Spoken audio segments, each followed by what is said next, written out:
Got questions about spiritual life, relationships, inner peace, or navigating everyday challenges with grace? Welcome to Ask A Swami, a Q&A series where you ask, and Swamis from Yasodhara Ashram share their insights and experiences. In this episode, I speak with Swami Padmananda about rejection, self-doubt, and how to move forward with confidence. Hare Krishna, Mukunda Krishna, Mohana Krishna, Krishna Krishna.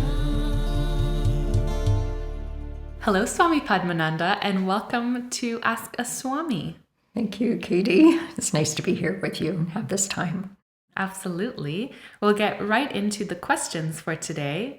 And the first one is, Dear Swami, how can a spiritual perspective help us face rejection, self-doubt, and disappointment? Spiritual perspective. Okay. What's coming to mind right away is getting to know ourselves. That's incredibly important. Yoga is a path to awareness. We're on a path of a yoga path. And just to keep building that awareness through self-exploration, working with the practices, engaging in life full-heartedly, and then reflecting on how all that happens even in a day or in a morning or an afternoon. So reflection's a big part of it. I think the biggest thing for me has been developing a relationship with the divine. And lately I've been recognizing that that in itself is a process.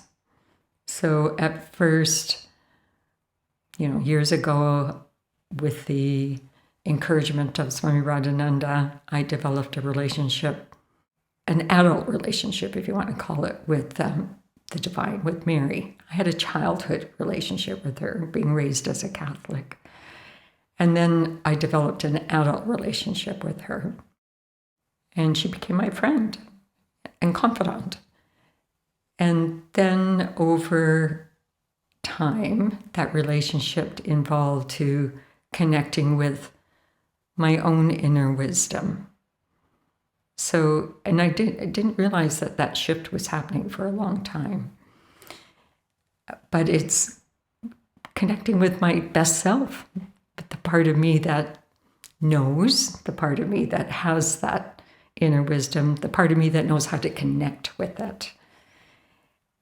And then anything that I experience, I have that solidness within myself, that deep inner knowing, that deep sense of liking myself and knowing that I have that power of choice, of how I respond to things, how I think about situations, the world, a person, an event. It's in my power. Yeah, so it's a journey to get there. And it doesn't happen overnight. At least that's been my personal experience. So in our women's class that we call ourselves the beings of light, we've been working on our best selves. And I love that term, because if I make choices and decisions based on that, my ideal of what a best self is, then, those disappointments or anything that presents itself that can create angst or sorrow, it doesn't have such a large impact. I have something to work with. I've got this buddy within me. If I take the time to be still and really connect, she's there. Yeah, it sounds like there's a power in spiritual practice in kind of allowing us to recognize our best selves, but then also have a cocoon to return to, a safe place where we feel connected and we can understand. And I know for myself, like thinking about those three things that are in the question, rejection, self-doubt, disappointment, I know in the Kundalini book, there's so much about doubt. I think it's in the very beginning where Swami Radha talks about doubt and self-doubt, and how in some ways it can actually be very beneficial to doubt our decisions, to doubt things about our personality aspects and our way of being, because that can create room for reflection. And I wonder, based on your life experience, how has rejection and disappointment sort of shaped your relationship with the divine and with your best self? Yeah, so rejection, we could start with that. What I've experienced, sometimes I've perceived to be rejected from something, and that hasn't been the case. So again, it's bringing in that lens of exploration and what is it that feels rejected? What part of me feels rejected? What is it all about? So again, curiosity has been a real friend of mine when these things happen. After that initial angst that goes with it, or sadness or sorrow, start exploring it.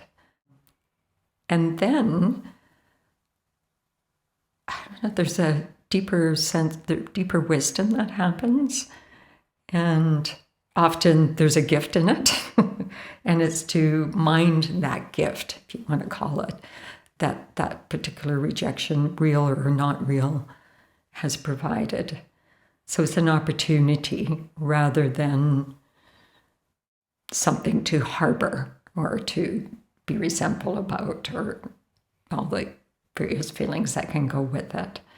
So they may be the initial response, but I think the spiritual practices and that, back to that faith and trust that there's something here for me, to begin that sense of investigation, exploring, bringing in the practices, using the tools that I have.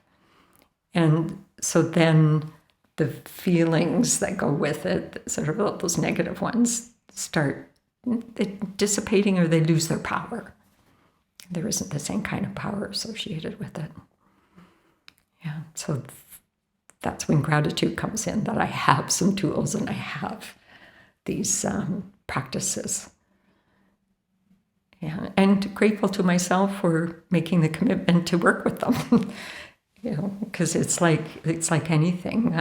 I used to be a runner, and I used to run half marathons and 10Ks and things. Well, you have to train to be able to do it. So any kind of spiritual choices or life or paths or journeys, or just the life, takes training, takes practice. Yeah. So that we have the tools to deal with disappointment and rejection. Yeah. I really appreciate how you touched on the trust that is required within facing rejections. And you said sometimes it's not a real rejection, like sometimes the mind can make up that feeling of rejection as perceived rejection, but not actual rejection. And it brought to my mind kind of my last year of being rejected from a series of different things that were work related, and sort of the distraught of that and the sadness and the disappointment that rejection can bring. And I now feel that I'm on the other side of those disappointments and that rejection, and actually having this clarity of, oh, all that needed to happen. I needed to be rejected in that time in my life. And now having this bird's eye perspective, seeing the bigger picture and seeing how, because of those rejections, I was given so many different opportunities to enjoy life and to grow as an individual. And so what you said about that trust seems really important. And of course, the trust in the practices and the importance of reflection and self-refinement that can really help with those initial reactions that we can have. Mm-hmm. Mm-hmm. And that building of trust, now you have that bird's eye perspective. And I know for myself, often if I feel that sense of rejection, now I can say, oh, well, what does the divine have planned here? What's happening? Is this door not opening for a reason?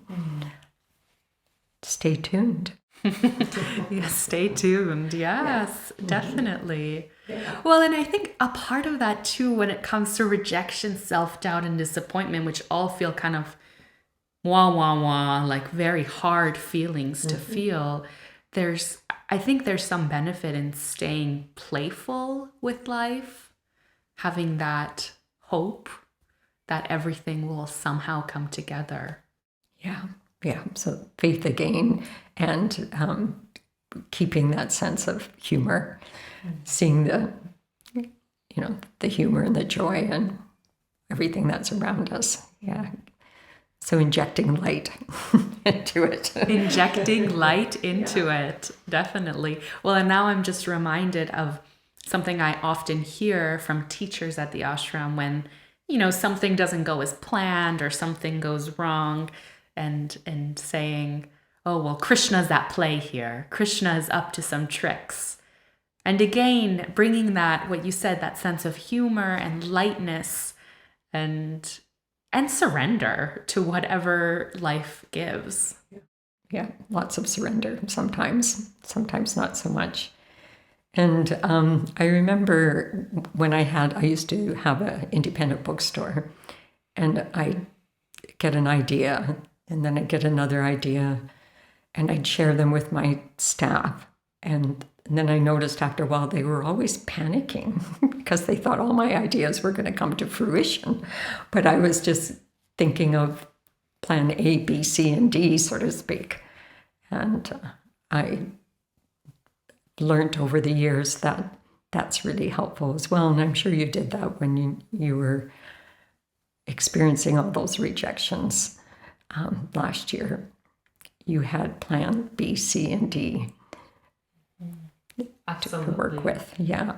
Absolutely. And it reminds me of what Swami Radha says so often and writes about, that, we can make all the plans in the world and then we just have to let it go, try our best and let it go to the divine and see how it all plays out. Yeah. So that's that's working with the divine. It's how important that is. Yeah, we can't just let the divine do everything for us. We have to set things in motion and see what the divine has to say. Yeah. Well, let's move on to our next question for our time together. Someone asks, Dear Swami, how can I stop overthinking and move forward with confidence? So this question to me sort of sounds like the other side of the first question. First we're in the rejection, self-doubt, disappointment, and then how to stop the overthinking and move forward. Again, going back to plans, having a plan. Plan A, B, C, D, however many you need. And then let it go. The overthinking takes such an incredible amount of energy.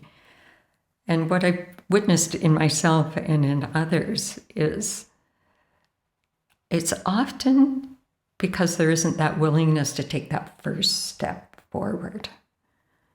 And when I catch myself in that sort of spinny, overthinking mode, I stop and say, what can I do? What action can I take? And it doesn't have to be profound. It just has to be small. But a step sometimes has to happen to stop that spinning and overthinking, and which can spiral down into all kinds of things. And the trust that it'll be revealed, whether I'm moving in the right direction or a direction that supports my ideals or where I want to go. But I have the responsibility to take some kind of steps or action.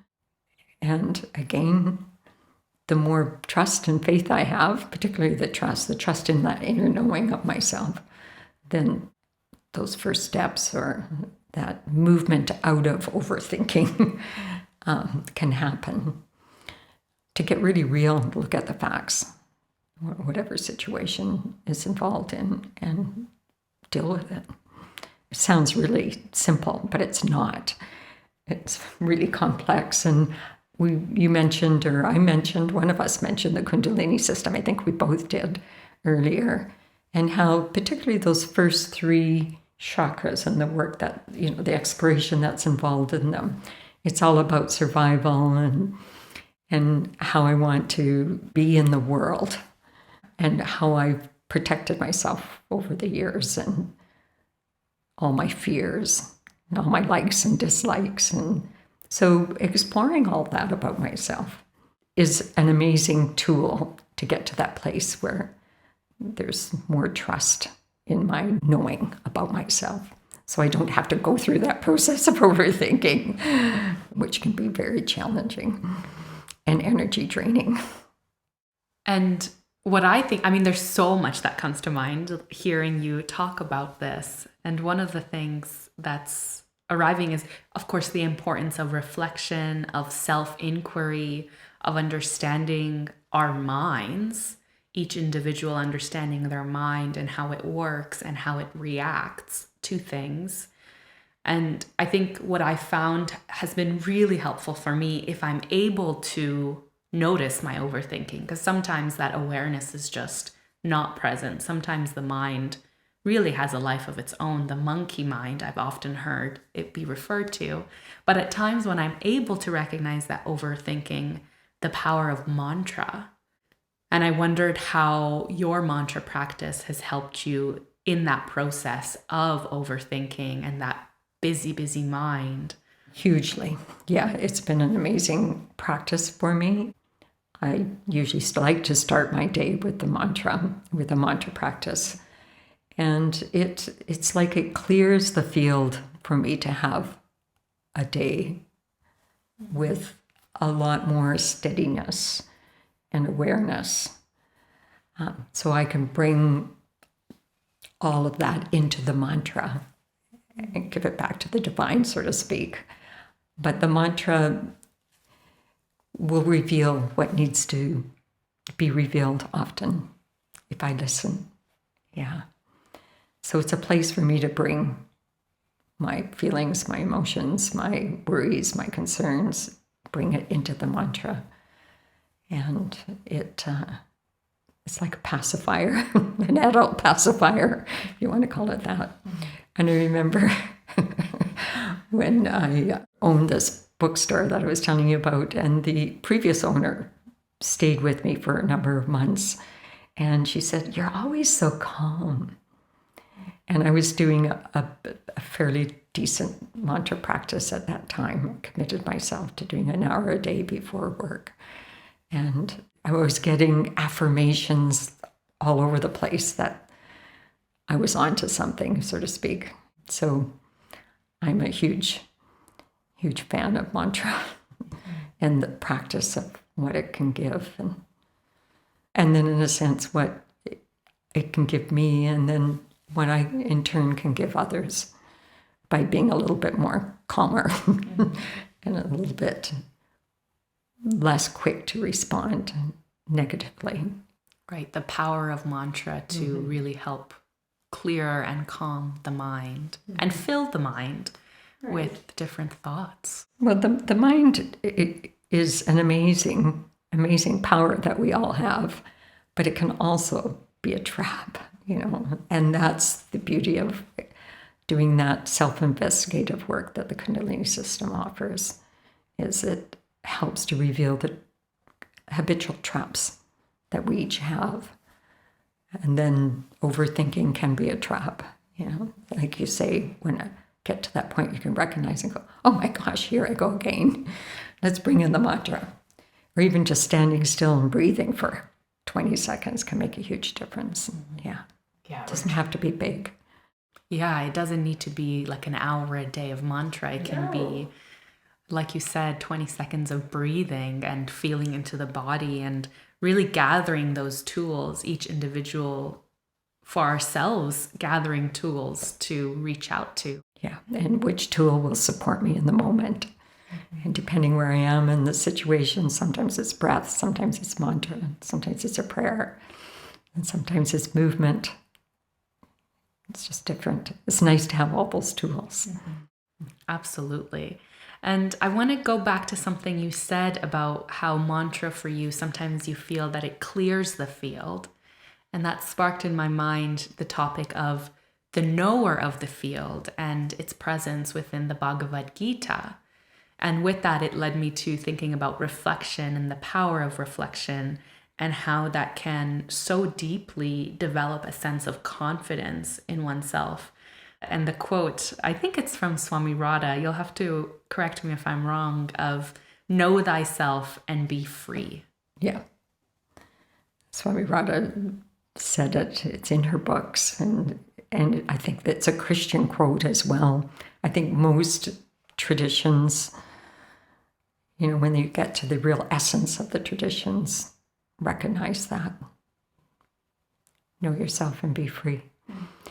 And I feel so fortunate in the sense that we have the tools to help us know ourselves. Swami Radha has said that the evolution of consciousness is what we're here for. That's the most important thing. I have to agree with her. Nothing else matters. Nothing else matters. Yeah. It's freedom. Well, I feel so fortunate to have had this opportunity to speak with you today. So thank you so much for joining me. Namaste. Namaste, Katie. My pleasure.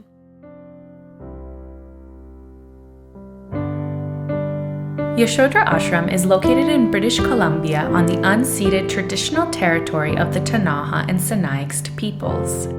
If you have questions that need answers, you can submit them to the form link in the description. You can learn more about the ashram and Swami Shivananda Radha's teachings by visiting our website at yasodhara.org.